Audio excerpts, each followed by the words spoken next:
Hi friends, welcome to my channel. ఈరోజు మనము తలకాయ కూర ఎలా ప్రిపేర్ చేసుకోవాలో చూసేద్దామండి. పాతకాలం పద్ధతిలో చూపిస్తున్నాను.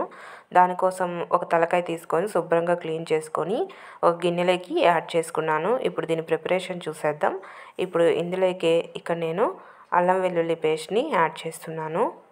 చాలా సింపుల్గా చూపిస్తున్నానండి. అదేవిధంగా చాలా టేస్టీగా కూడా ఉంటుంది. అల్లం వెల్లుల్లి పేస్ట్ 2 టేబుల్ స్పూన్, అలాగే కల్లుప్పు మీ రుచికి సరిపడా చూసుకొని రాళ్ళుప్పు కానీ సాల్ట్ కానీ యాడ్ చేసుకోండి. అలాగే ఇందులోకి రెడ్ చిల్లీ పౌడర్, ధనియా పౌడర్, పసుపు, మటన్ మసాలా యాడ్ చేశాను. ఇవన్నీ కూడా మీరు స్పైసీస్ ఎంత తినగలరో చూసుకొని దాన్ని బట్టి యాడ్ చేసుకోండి. యాడ్ చేసి ఇదంతా కూడా ఒకసారి బాగా కలిసేలాగా కలిపేసుకోవాలి.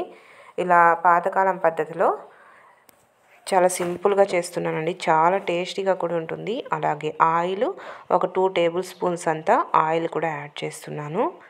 ఈ విధంగా మసాలాలు ఆయిల్ అంతా కూడా యాడ్ చేసి ఇదంతా కూడా బాగా కలిసేలాగా ఒకసారి మొత్తం కలిపేసి ముక్కలకు అన్నిటికీ చక్కగా పట్టించేసేయాలి. ఈ విధంగా మొత్తం కూడా కలిపేసుకుందాము. టేస్ట్ అయితే ఏమాత్రం తగ్గదండి. ఈ తలకాయ కూరని చాలా రకాలుగా చేస్తారు. నేనైతే ఈ ప్రాసెస్లో చూపిస్తున్నాను.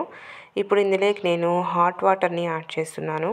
మీరు చల్లని వాటర్ అయినా కూడా యాడ్ చేసుకోవచ్చు. హాట్ వాటర్ని యాడ్ చేస్తే మనకు కూర అనేది త్వరగా అయిపోతుంది. ఇప్పుడు వాటర్ చూసుకొని సరిపడా యాడ్ చేసుకుందాము.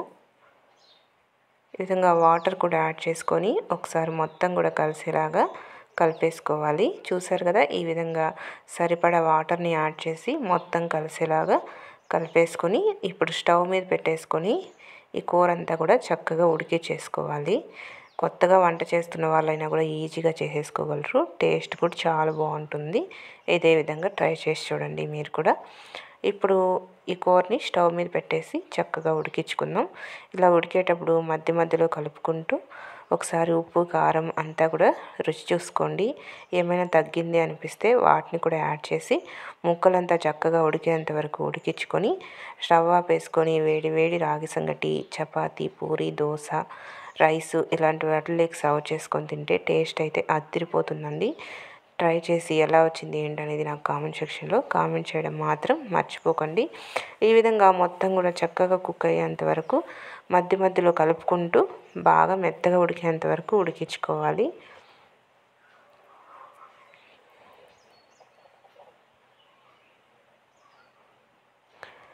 చూసారుగా, మనకి ఇక్కడ ఆల్మోస్ట్ కుక్ అయిపోయింది కదా. ఇప్పుడు ఒకసారి మొత్తం కూడా కలిపేసుకొని ఫైనల్గా కొత్తిమీర తరుగుని యాడ్ చేసుకుందాము.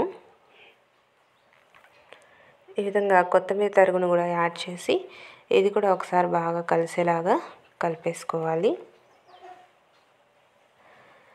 ఈ విధంగా మొత్తం కలిసేలాగా కలిపేసుకొని స్టవ్ ఆపేసుకొని సర్వ్ చేసుకుంటే ఎంతో టేస్టీ అయినటువంటి తలకాయ కూర మనకి రెడీ అయిపోతుంది.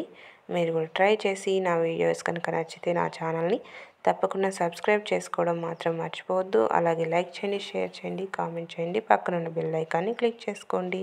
Bye friends.